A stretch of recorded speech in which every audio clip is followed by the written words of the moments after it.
Good evening student. इस lecture में हम पावर्टी जो कॉम्पिटिटिव एग्जाम में हर एग्जाम में उसके ऊपर एक या दो ऑब्जेक्टिव आते हैं, तो ये एग्जाम या कॉम्पिटिटिव एग्जाम के लिए बहुत ही इम्पोर्टेंट टॉपिक है। तो ये क्या चीज़ है, हम थोड़ा शॉर्टकट में उसके समझ लेंगे। पहला है पावर्टी। अभी देखो कि पावर्टी जो है वो तीन टाइप की होती है। मीन्स पहली ये होती है इकोनॉमिक्स। सिर्फ पावर्टी मीन्स गरीब ऐसा नहीं है, तो तीनों एंगल से, तीनों अप्रोच से ही पावर्टी होती है। पहला अप्रोच है इकोनॉमिक्स अप्रोच, पॉलिटिकल अप्रोच, और तीसरा अप्रोच है सोसाइटी अप्रोच। अभी देखो, इकोनॉमिक्स अप्रोच में क्या है, the condition where a person does not have enough resources to fulfil the basic needs. अब बेसिक नीड्स कौन कौन सी हो सकती है? फूड है, क्लोथिंग है, शेल्टर है, हेल्थ केयर और एजुकेशन। अभी बेसिक नीड हर कंट्री के miss her country basic need की जो डेफिनेशन है वो वेरी हो सकती है। मीन्स कुछ कंट्री में ये चीज़ें food, clothing, shelter, health care, education, उसके अलावा इंटरनेट, ड्रिंकिंग वाटर, ये हो सकती है।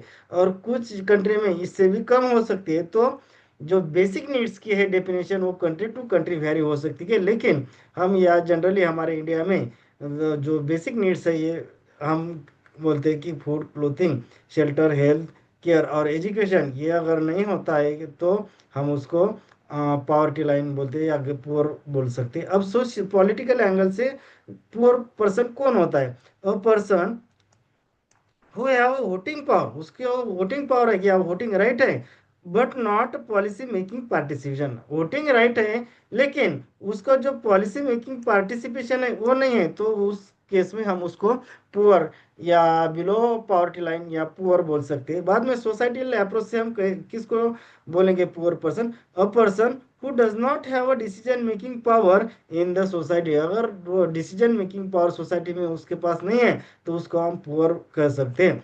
अभी पावर्टी लाइन कौन कौन सी हो सकती है? पहला है बीपीएल, उसको बोलेंगे हम बिलो पावर्टी लाइन, और दूसरा होता है एपीएल, वो पावर्टी लाइन। अभी पावर्टी लाइन मीन्स क्या होता है ये देखेंगे हम। हाँ, पावर्टी लाइन। अभी देखो यहाँ पे हमने लिखा है कि पावर्टी लाइन ये क्या चीज होती है। Poverty line is imaginary line for the minimum cut off और threshold of income to purchase the basic need. Basic need purchase करने के लिए मिनिमम कट ऑफ लेवल या थ्रेशोल्ड लेवल कुछ इनकम होगा, उसको ही हम पावर्टी लाइन कहते हैं। पावर्टी लाइन बास्केट किसको बोलते हैं? Poverty line basket is the list of basic needs use to decide the poverty line. अभी ये जो पावर्टी लाइन बास्केट मैंने यहाँ पे दिखा है उसमें बेसिक नीड कौन कौन से थे? रोटी, कपड़ा, मकान, ये सभी बेसिक नीड्स। अब वो बेसिक नीड्स खरीद कुछ परचेस करने के लिए, to purchase this basket minimum per day 33 rupees. अभी ये 33 रुपीज कहाँ से आ गया? तो हमारे इधर ये देखो, यहाँ पे हमने लिखा है कि रंगराजन कमेटी रिपोर्ट उसने 2014 में उसने क्या किया, रिकमेंडेशन किया था कि एमपीसी मंथली जो consumption per capita consumption expenditure है वो था 972। और जो वो ग्रामीण के लिए या रूरल के लिए और अर्बन के लिए था 14,072। अभी हम 972 टू को 30 से डिवाइड करेंगे तो वो नियर अबाउट 32.4 मीन्स हमने जो यहाँ पे 33 वैल्यू ये यहाँ से आ गई। बाद में जो अर्बन के लिए है वो 1407 डिवाइडेड बाय 30, अगर उसको निकालेंगे, वो कैलकुलेट करेंगे तो हमको 47 रुपीज पर डे मिलेगी। इसलिए मैंने यहाँ पे 33 ए वैल्यू कंसिडर की है। अभी देखो कि लेस देन RS 33, ये पावर्टी लाइन है हमारी। ये जो मैंने इमेजिनरी, ये देखो, ये मैं इसको डार्क करता, ये जो ब्लू कलर वाली, या फिर इसको थोड़ा सा क्लियर कर लेता, ये जो इमेजिनरी लाइन दिखाई है मैंने, ये देखो हॉरिजॉन्टल लाइन, उसको मैंने क्या कहा कि पावर्टी लाइन है। पावर्टी लाइन कैसी? एक इमेजिनरी लाइन है। अभी बीपीएल किसको बोलेंगे? अगर less than income 33 RS per day तो बिलो पावर्टी लाइन होगा, मैंने उसको बिलो दिखाया। और greater than RS 33 per day income होगा तो उसको हम एपीएल, अबव पावर्टी लाइन, कर सकते हैं। ये 33 वैल्यू कहाँ से ली, ये समझ में आया होगा आपका। ये देखो, ये 33 मैंने यहाँ से उठाई है, तो उसमें कोई डाउट नहीं होगा।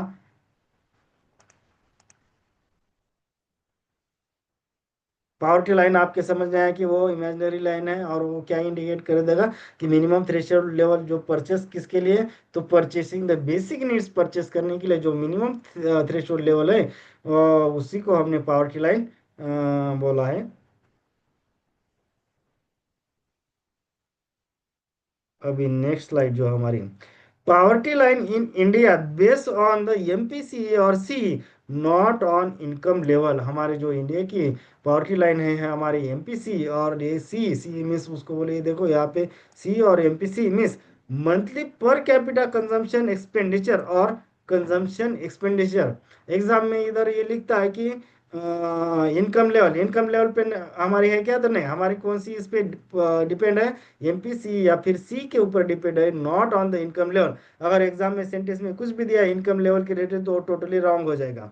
अभी एमपीसी में इसका मीनिंग क्या है, total house hold means food, rent, clothes, monthly expenditure divided by total house hold member. For example मैंने यहाँ पे सिंपल एग्जाम्पल लिया, a family of four, family of four means four people की एक फैमिली है, spend 8,000 per month. अभी MPC की value कितनी हो जाएगी कि 8,000 डिवाइडेड बाय फोर मीन्स 2,000 पर पर्सन पर मंथ, ये हमारी एमपीसी की वैल्यू हो गई। तो हमारे जो फैमिली का total income divided by total number of member, family में कितने मेंबर्स है उसको डिवाइड करेंगे, और टोटल फैमिली का इनकम उसको टोटल फैमिली मेंबर से अगर डिवाइड करेंगे तो हमको एमपीसी की वैल्यू मिलेगी।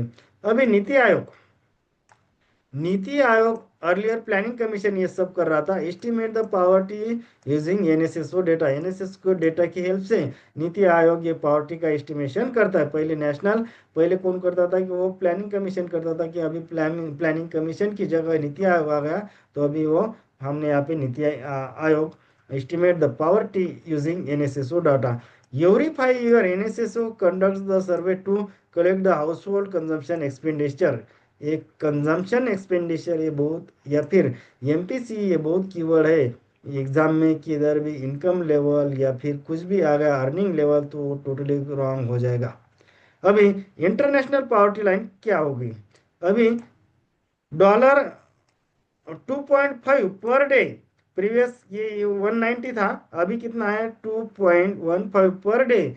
ये किसने डिसाइड की है, जो इंटरनेशनल पावर्टी लाइन, वो वर्ल्ड बैंक ने डिसाइड की है, based on 2017 purchasing power parity from 2023, $2.15 US dollar per day earning income है। यहाँ पे कंजम्पशन मीन्स जो हमारा एमपीसी था या फिर सी, वो नहीं है, यहाँ पे अर्निंग या फिर उसको इनकम बोलेंगे, ये इसके ऊपर डिसाइड होता है हमारे इंडिया में एमपीसी, या इसको हमने किया कंजम्पशन एक्सपेंडिचर, एक्सपेंडिचर या फिर monthly per capita consumption expenditure, इसके ऊपर इंडिया में ये होता है। लेकिन जो इंटरनेशनल पावर्टी लाइन है ये अर्निंग या फिर इनकम के ऊपर डिपेंड होता है, और वो कितना डिफाइन किया है, पर dollar means 2.15 US dollar per day, ये अर्निंग है ना कि कंजम्पशन एक्सपेंडिचर है क्या, नहीं, ये अर्निंग या फिर इनकम बोलेंगे उसको। अभी देखो इंडिया में कैसे निकालते हैं हम, अर्निंग इनकम होता है क्या, नहीं, इंडिया में कौन सा होता है, एमपीसी या कंजम्पशन एक्सपेंडिचर, इसके ऊपर हमारी पावर्टी लाइन डिसाइड हो जाएगी।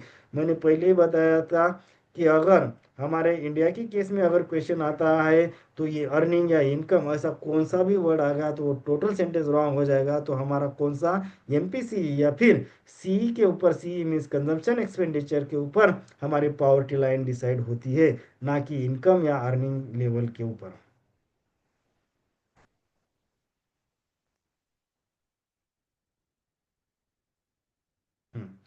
इन द वर्ल्ड बैंक, हमने पहले देखा कि वर्ल्ड बैंक ने जो भी है ये डिफाइन किया है, ये कितना है 2.15 US dollar per day earning है, यहाँ अर्निंग है। In case of India 2.15 US dollar per day consumption और स्पेंडिंग, और एक्सपेंडिंग नॉट अर्निंग। इंडिया में अर्निंग होता है क्या था, नहीं, वो तो कंजम्पशन या फिर स्पेंडिंग या फिर एक्सपेंडिचर के ऊपर हम ये करते हैं, मीन्स पावर्टी लाइन डिफाइन करते हैं। लेकिन जो इंटरनेशनल पावर लाइन है वो कैसा होता है, अर्निंग के ऊपर डिपेंड होता है। अभी नेक्स्ट है टाइप्स ऑफ पावर्टी, इसके ऊपर भी क्वेश्चन बहुत बार आते हैं एग्जाम में, तो ये बहुत इंपॉर्टेंट है।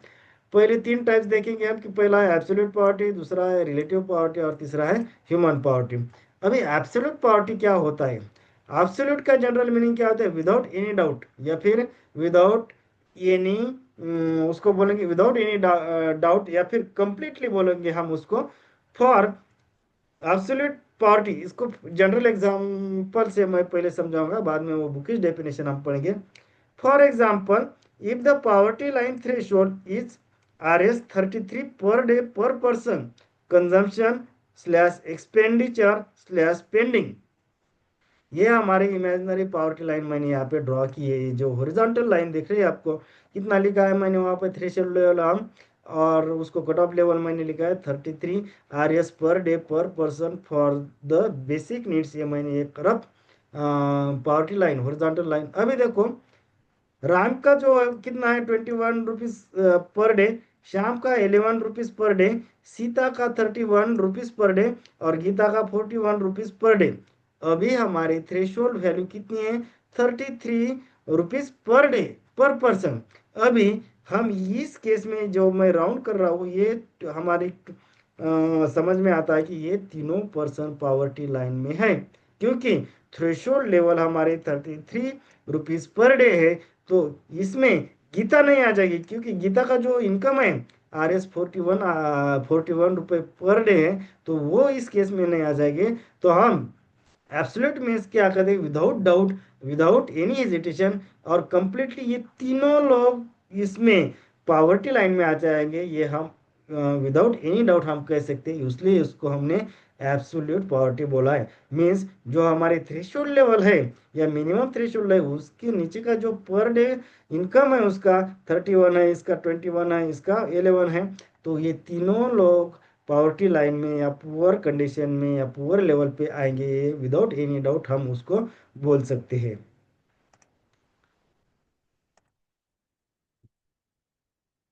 अभी देखा, और poverty line criteria is 33 rupees per day per person. Here Ram Shyam Geeta are in the state of poverty line, क्योंकि तीनों का ही 33 रुपीज के बिलो था, इसलिए हमने उसको बिलो पावर्टी लाइन या फिर पुअर लाइन, पावर्टी लाइन के नीचे वाले जो है वो तीनों पर्सन पावर्टी लाइन में आ जाएंगे।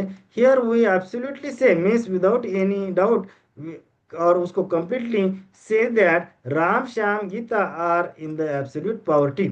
अभी तीनों को ही एब्सोल्यूट पावर्टी, हमने यहाँ पे किसी के साथ कंपैरिजन किया क्या? नहीं। मीन्स राम कम पुअर है, बाद में श्याम कम पुअर है, गीता राम से ज्यादा पुअर है, ऐसा कुछ कंपैरिजन किया क्या? नहीं। हमने तीनों को ही जो है वो पावर्टी लाइन में बताया, लेकिन तीनों का एक में के साथ मीन्स ईच अदर के साथ कुछ भी कंपैरिजन नहीं किया है। तो we are not comparing here Shyam is poor then Ram and so on. Means तीनों का जो है हमने ये ज्यादा पुअर है, ये कम पुअर है, ऐसा कुछ कंपैरिजन किया है क्या? नहीं। तो सिर्फ हमने क्या एब्सोल्युटली विदाउट एनी डाउट क्या बोला? कि तीनों पावर्टी लाइन में है। क्योंकि तीनों पावर्टी लाइन क्यों बोला? कि हमने क्या किया कि threshold line 33 rupees per day बताई, और 33 रुपीज पर डे के बिलो तीनों ही लोग आते थे, उसको राम श्याम और गीता, इसलिए हमको हमने उसको बिलो पावर्टी लाइन में या पावर्टी लाइन में बताया है। अभी देखो, अभी जो हमारा है एब्सोल्यूट पावर्टी लाइन की definition, a person is in absolute poverty when they cannot meet the basic minimum needs like food, clothing, shelter। ये अगर बेसिक नीड अगर वो फुलफिल नहीं कर रहा है, तो उसको हम पावर्टी लाइन या फिर एब्सोल्यूट पावर्टी बोल सकते हैं। कि बेसिक नीड अगर वो फुलफिल नहीं कर रहा है तो एब्सोल्यूट पावर्टी में आ जाएगा।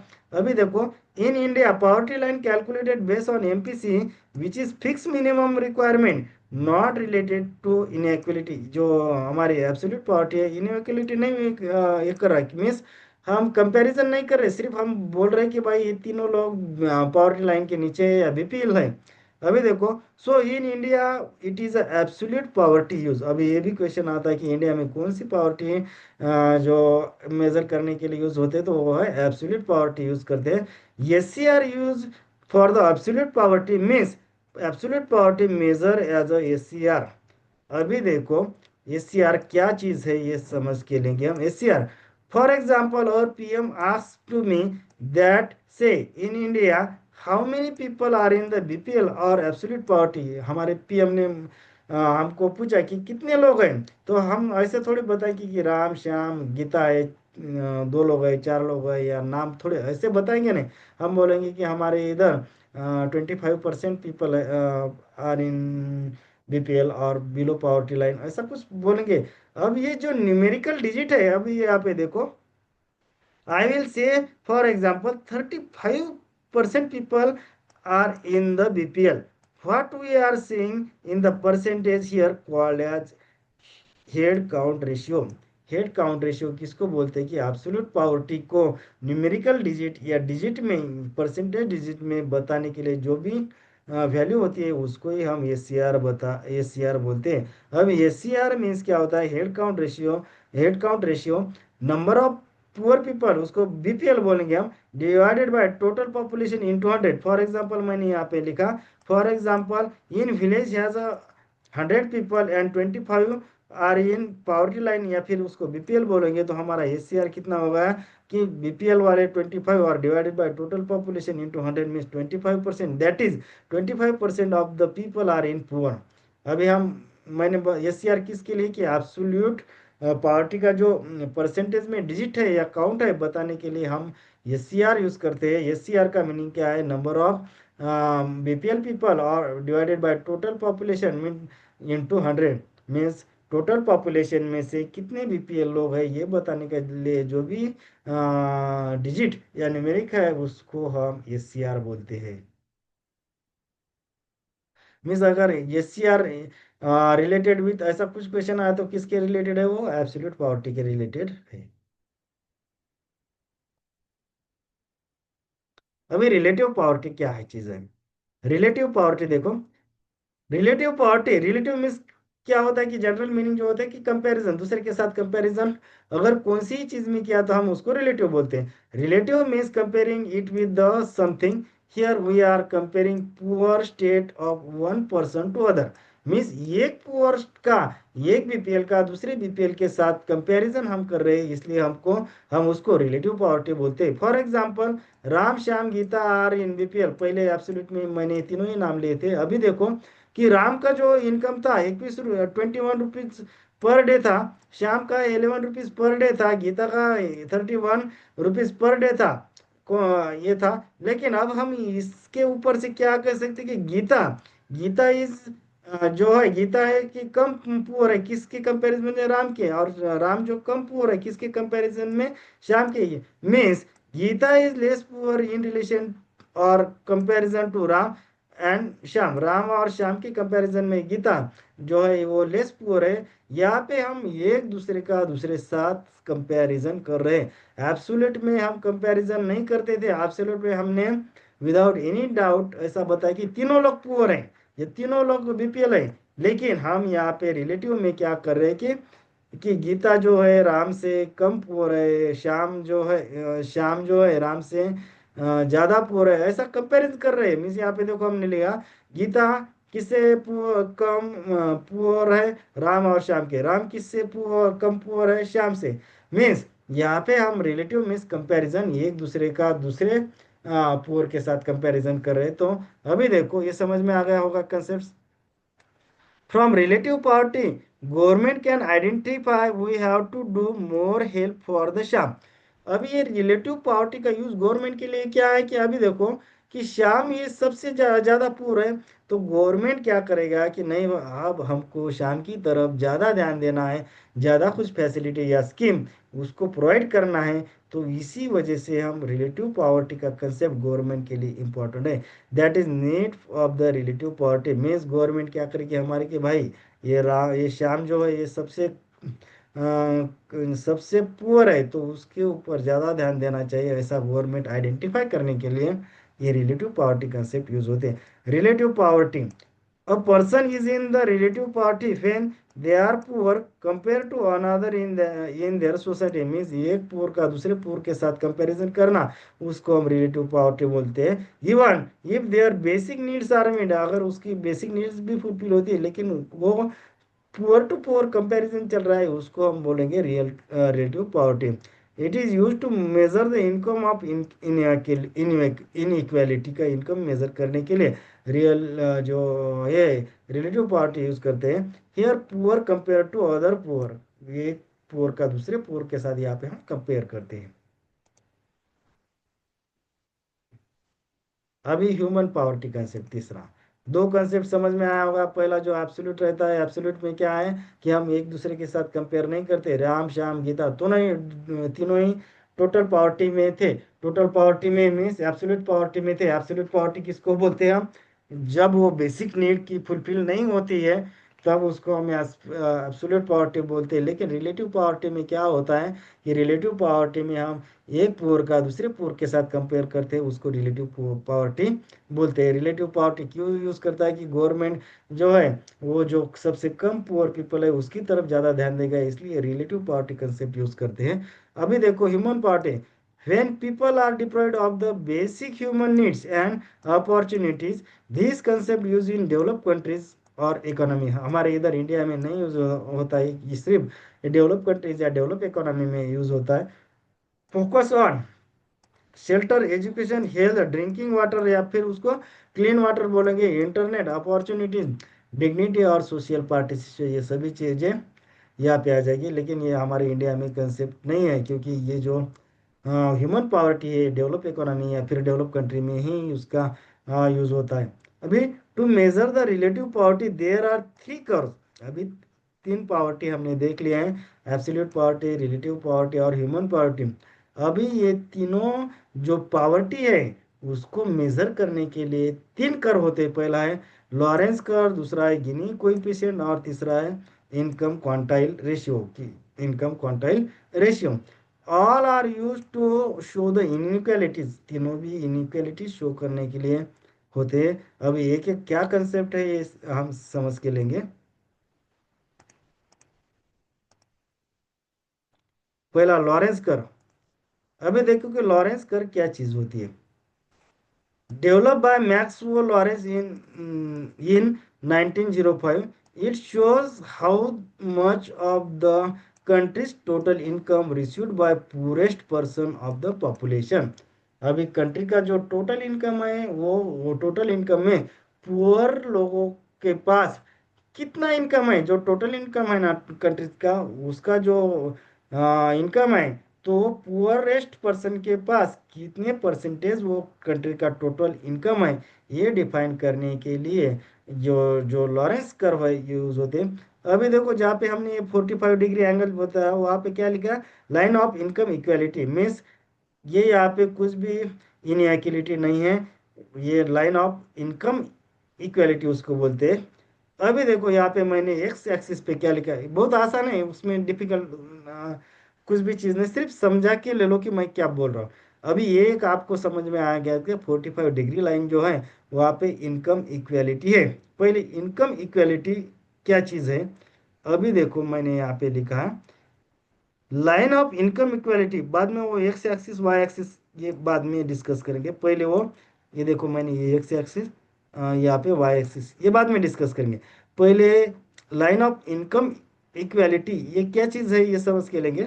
Line of income equality it means that everyone earn same amount of money for example, अभी 20% poor people also earn a 20% of total income, 30% of poor people also earn 30% of total income। ऐसी अगर condition है तो ये 45 degree line में आ जाएगी और उसको बोलेंगे हम इनकम इक्वालिटी। मीन्स इनकम की इनइक्वालिटी जीरो है ये सिचुएशन में। अभी देखो एक्स एक्सिस में मैंने क्या लिया, countries countries total population, country की टोटल पॉपुलेशन मैंने कौन सी एक्स एक्सिस पे ले ली, और वो कैसे अरेंज किया, arrange from poorest to richest. Means ये जीरो वाला जो है इधर जाएंगे तो ये पुअरेस्ट पीपल है, ये जो 40 60 80 ये मीडियम स्टेज वाले पीपल है, और ये 100 वाला जो स्टेज है वो क्या है, रिचेस्ट पीपल है। ये समझ में आ गया। कंट्रीज टोटल पॉपुलेशन कौन से एक्सिस पे ली हमने, एक्स एक्सिस पे ली, और कैसी अरेंज की है, from poorest to richest. Means poorest का ये इधर वाले पुअरेस्ट रहेंगे, ये वाला सब ग्रुप 0 to 20 के बीच का, और बाद में 20 से 80 तक क्या ले रहेंगे वो मीडियम इनकम वाले। और जो 80 और 100 ये कैसे रहेंगे, वो रिचेस्ट पीपल है। ये समझ में आ गया अरेंज कैसे किया हमने, पुअरेस्ट टू रिचेस्ट, इसमें कोई डाउट नहीं। एक्स एक्सिस पे क्या है हमारा, countries total income, countries total population कौन से एक्सिस पे है, एक्स एक्सिस पे, इसमें कुछ डाउट है क्या, नहीं। बाद में वाई एक्सिस की तरफ जाएंगे हम, कंट्रीज टोटल इनकम। अभी देखो कंट्रीज टोटल इनकम परसेंटेज में मैंने लिखा 20, 40, 60, 80 और 100%। मीन्स हमारा एक्स एक्सिस पे क्या है, कंट्रीज टोटल पॉपुलेशन है, वो कैसी अरेंज की है, poorest to richest. Means poorest कहाँ से, इधर से पूरेस्ट है 0 to 20, और ये 80 और 100 के बीच में जो 20% है, ये क्या कौन से पर्सन है, रिचेस्ट पर्सन है, रिचेस्ट पर्सन है। और ये क्या है हमारा कंट्री का टोटल इनकम परसेंटेज में, वो कौन से एक्सिस पे है, वाई एक्सिस पे, इसमें कुछ भी डाउट नहीं है। अभी देखो ये हमने ये भी देख लिया कि लाइन ऑफ इक्वालिटी क्या होती है। अभी from the graph 20% people, poorest people 5% income share. अभी देखो ये मेरा 20%, ये 20%, मैंने क्या अरेंज किया, अरेंज फ्रॉम पुरेस्ट टू रिचेस्ट। अभी ये 20% ये कौन से हो गए कि पुरेस्ट पीपल, उनके पास कंट्री का टोटल इनकम। अभी मैं ऐसी ऐसा जाऊंगा इधर, इधर ऐसी लाइन से समझ में ना, तो यहाँ पे ऐसा इधर कितना आ जाएगा, 5% इनकम, सिर्फ 20% पुअर पीपल के पास कितना है, कंट्री का 5% इनकम है। बाद में 40% ऑफ पुअर पीपल, अभी 40% ऑफ पुअर पीपल इधर ऐसा मैं गया, तो नियर अबाउट कितना आता है, ये 20, ये देखो यहाँ पे ये 20, तो 20% ऑफ इनकम शेयर। बाद में 80% का कैसा, ऐसा अगर जाएंगे आप तो ऐसा आप ये सभी वैल्यू मिलेंगे। लेकिन अभी लास्ट का देखो ये मैं उसको राउंड कर लेता अभी। देखो 80 to 100%, कौन सा ये हमारा 80 to 100% मीन्स ये आपकी कितने परसेंट पेपर आ रहे हैं, 20 20% आ रहे हैं ना। मीन्स सभी जो डिवीजन है हमारा 20 से 40, 40 से 60, ये सब स्लॉट कितने का है, 20% का है। मीन्स रिचेस्ट परसेंट जो है 20% पीपल यहाँ पे देखो, और उसके पास कितनी आ रही है इनकम। अभी देखो 80 तक हमारा कितना होगा, 40 होगा, इधर मैं आपको दिखा था फॉर एग्जाम, हाँ इधर ये ऐसा। मीन्स नियर अबाउट 80 तक कितना होगा हमारा, 80% पुअर का इनकम कितना हो रहा है, 40। अभी बचे कितने परसेंट है, 20% पीपल, वो 20% पीपल में जो इनकम है कि कितना बचा है, 60% इनकम शेयर, कौन से रिचेस्ट पर्सन। अभी इसका मीनिंग क्या है कि 20% पुअर पीपल जो है, वो देश का सिर्फ 5% इनकम उनका शेयर है। और जो जो जो टॉप के 20% रिचेस्ट पीपल हैं, उनकी के पास देश का कंट्री का 60% इनकम शेयर है। तो उसमें हमको क्या दिख रहा है कि ये बहुत सारी इनइक्वालिटी हो गई। अभी देखो it shows the how much income poorest people है, how much income middle class people है, and how much income richest people है। मीन्स ये हमको यहाँ पे समझ में आ रहा है कि मिडिल क्लास मीन्स कौन सी, यहाँ पे फॉर एग्जांपल ये 40 से 80 था उनके पास, और जो रिचेस्ट कौन से है 80 to 100, मीन्स ये ऊपर वाले 20%, और ये नीचे वाले बॉटम वाले 20%, ये पूरेस्ट पीपल। सभी के पास कितना कितना कंट्री का इनकम आ रहा है, ये हमारे समझ में आ गया। बिगर गैप और bigger the band means more inequality. अगर ये गैप ज्यादा है, ये देखो ये वाला गैप, ये अगर ऐसा ज्यादा है तो क्या हो जाएगी कि मोर इनइक्वालिटी रहेगा। Poor group have very little income and richest group have much more income. यहाँ पे हमको देख रहा है कि रिचेस्ट पर्सन है उनके पास 60 रिचेस्ट 20% है, उनके पास 60% इनकम है। और जो पूरेस्ट 20% है उनके पास 5% शेयर है इनकम का, टोटल कंट्रीज का जो इनकम है उनका शेयर सिर्फ 5% है। होप करता समझ में आ रहा है ना, कुछ ऐसा डिफिकल्ट नहीं है ज़्यादा, सिर्फ समझ के लेना है। अभी देखो कि गिनी कोएफिशिएंट ये क्या चीज़ है, गिनी coefficient, Italian statistics develop this coefficient. The name of statistic कॉरिडोगिनी, ये जो कॉरिडोगिनी है, इटालियन स्टैटिस्टिशियन है वो, उसने जो कंसेप्ट निकाला उसको हम गिनी कोएफिशिएंट बोलते हैं। Now if someone ask to you how much inequality in your country, अब किसी ने हमको पूछा कि हम तुम्हारे देश में कितनी है inequality, we can not show the Lorenz कर, हम उसको नहीं कह सकते कि भाई तू रुक मैं लॉरेंस कर दिखाता और उसमें देखा था कि गैप कितना बड़ा है गैप कितना छोटा है, ऐसा बोलेंगे क्या? तो नहीं। तो वो जो means we have to say something in digit और नंबर, उसको डिजिट में बताना पड़ेगा कि भाई ये 40% है, 30% है। और जो this number is called as Gini coefficient, जो भी हम डिजिट में बोलते हैं, हम ऐसा थोड़ी बोलेंगे लोग कि अरे तू रुक मैं लॉरेंस कर का ग्राफ निकालता हूँ और ये देख इतना बड़ा गैप है और उस इतना छोटा गैप है, तो ऐसा कुछ समझ में नहीं आएगा उसको। तो फिर ये जो कुछ जो गैप है वो कुछ न्यूमेरिकल वैल्यू में बताना पड़ेगा, और जो न्यूमेरिकल वैल्यू में वो गैप बताते हैं उसको हम बोलेंगे Gini coefficient. The Gini coefficient is a number that measure the inequality of the country, it is called as Gini index और गिनी रेशियो उसको बोल सकते हैं।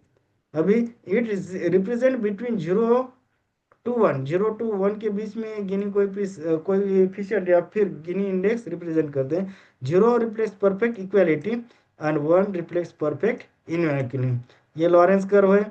बाद में अभी जो लॉरेंस कर्व के ये दो टोटल, ये देखो यहाँ पे गैप में मैंने ये लिखा, और जो यहाँ पे परपेंडिकुलर एक निकला, और इधर से ये जो एरिया है उसको मैंने भी बोला, ये जो टोटल गैप है गैप को हमने ये बोला, और जो आउटर साइड एरिया है उसको भी बोला। अब जी की value, G means Gini coefficient कैसे निकालते हैं, A divided by A plus B.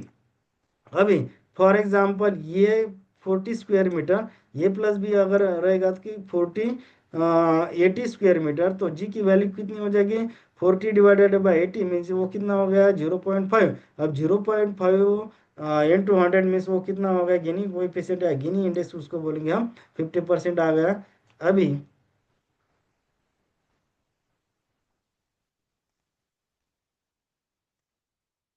हाँ, in some country like Norway, there is a no inequality means complete equality, that is 45 degree means straight line आ जाएगी वहां पे। Means वहां पे ये जो ये है वो जीरो रहेगा। फॉर एग्जांपल अगर नॉर्वे है, नॉर्वे कंट्रीज है, तो वहां पे कैसा कि टोटल इक्वालिटी रहती है ना, तो वो टोटल ऐसे स्ट्रेट लाइन आ जाएंगी, लाइन आ जाएंगी। For G is equal to अपना फार्मूला क्या है? अभी ये जो ए की वैल्यू है, ये की वैल्यू अगर स्ट्रेट है तो मीन्स कैसा रहेगा? ए की वैल्यू जीरो रहेगी। अभी जी के फार्मूले में G is equal to A divided by A plus B अगर लिखेंगे तो ए की जगह जीरो पुट किया हमने, जीरो इधर भी मैंने ए की जगह zero, mean zero divided by B, zero divided by B, उसका आंसर कितना आ जाएगा? जीरो। जीरो आ जाएगा। मीन्स जीरो के लिए हमने क्या बोला था? मैंने जीरो के लिए, जीरो अगर वैल्यू आती है तो उसको क्या बोला था हमने कि टोटल इक्वालिटी है। अभी in some case some countries like Somalia there is a larger inequality. For example ये देखो, ये हमारा लॉरेंस कर्व है, अगर लार्जर इनइक्वालिटी ज्यादा है तो ये कर्व ऐसा बढ़ेगा, ये ऐसा बढ़ेगा, ये ऐसा बढ़ेगा, और ये स्टेज ऐसी आ जाएगी कि ये बी प्लस ये है, ये जो बी ये दिख रहा है ना आपको, बी ए प्लस बी, ये इसकी वैल्यू इज इक्वल टू ये हो जाएगी। ये value increasing near up to A plus B means जो जब ये लार्जर इनइक्वालिटी रहेगी तो ए की वैल्यू बढ़ते बढ़ते ऐसा हो जाएगा एक स्टेज कि ए की वैल्यू ए प्लस बी हो जाएगी। A is equal to A plus B means अभी हमने फार्मूला हमारा G is equal to A divided by A plus B. अभी ए की वैल्यू कौन सी है हमारी? A is equal to A plus B. फिर फार्मूला में अगर ये इस फार्मूले हम पुट करेंगे तो G is equal to A plus B divided by A plus B, इसका वैल्यू कितना आ जाएगा? 1। तो 1 क्या रिफ्लेक्ट करेगा कि टोटल इनइक्वालिटी। अभी तीसरा है हमारा IQR, इनकम क्वांटाइल रेशियो। अभी इनकम क्वांटाइल रेशियो किसको बोलते हैं? क्वांटाइल मीन्स क्या होता है कि एक चीज अभी देखो quantile means when the value of an indicator are divided into 5 equal groups is grouping known as a quantile. Each quantile represent 1/5 और उसको हम बोलेंगे 20%। अभी देखो IQR इज इक्वल टू क्या होता है? Income of the top 20 people, top 20 people means richest person का जो इनकम है, 20% रिचेस्ट पीपल का जो इनकम है divided by income of the lowest 20% people mean जो पुअरेस्ट पीपल है 20%, उनका इनकम दोनों का रेशियो उसको बोलेंगे हम I Q R. Highest I Q R means total income inequality और टोटल इन जो मोर इनकम डिस्पैरिटी बोल सकते हैं। Lower I Q R means low income low economic disparity.